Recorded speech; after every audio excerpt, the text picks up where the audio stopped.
Credit card debt has soared past $1 trillion. And as on your side, Susan Campbell found out more people, especially millennials, are asking for help to get out of this financial mess, Susan. Everybody's kind of feeling the weight of it, and there seems to be a little bit of a tide turning. We know that credit card debt is really costly. The average interest rate right now is more than 21%. That makes it really hard to dig out of debt once you're in it, but there are some things you can do to get back on track. For the Alvarenga family, meals are carefully planned.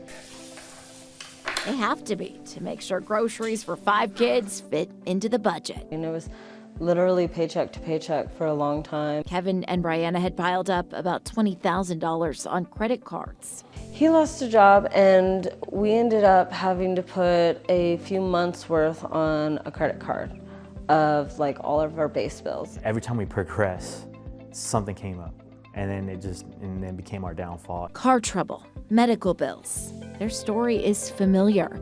Across the country, credit card debt is a staggering $1.7 trillion. The credit card debt and the interest has a stranglehold over this country right now. Jim Triggs is the president of the nonprofit Money Management International. He says in 2024, MMI saw a 33% jump in demand for financial counseling in Arizona. The amount of debt, 14% higher than the year before.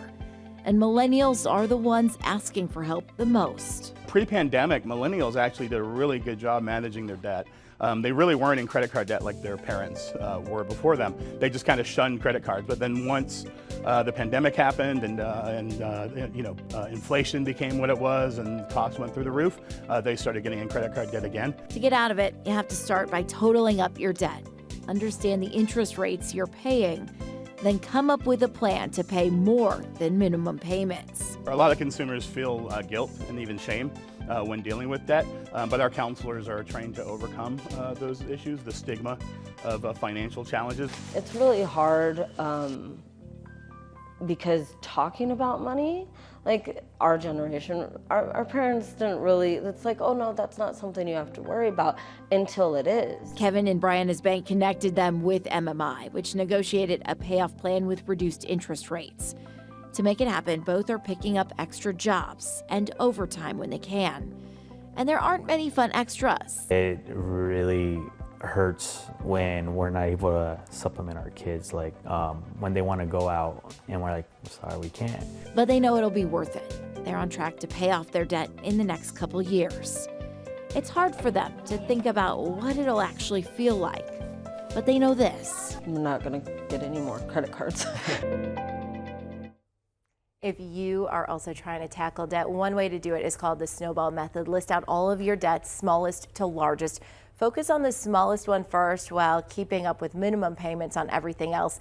Once that smallest debt is paid off, move on to the next one. That small, quick victory might give you a little extra momentum and might build up your confidence and help you roll into the next one and the next one and the next one. That's a strategy that works for a lot of people. Yeah.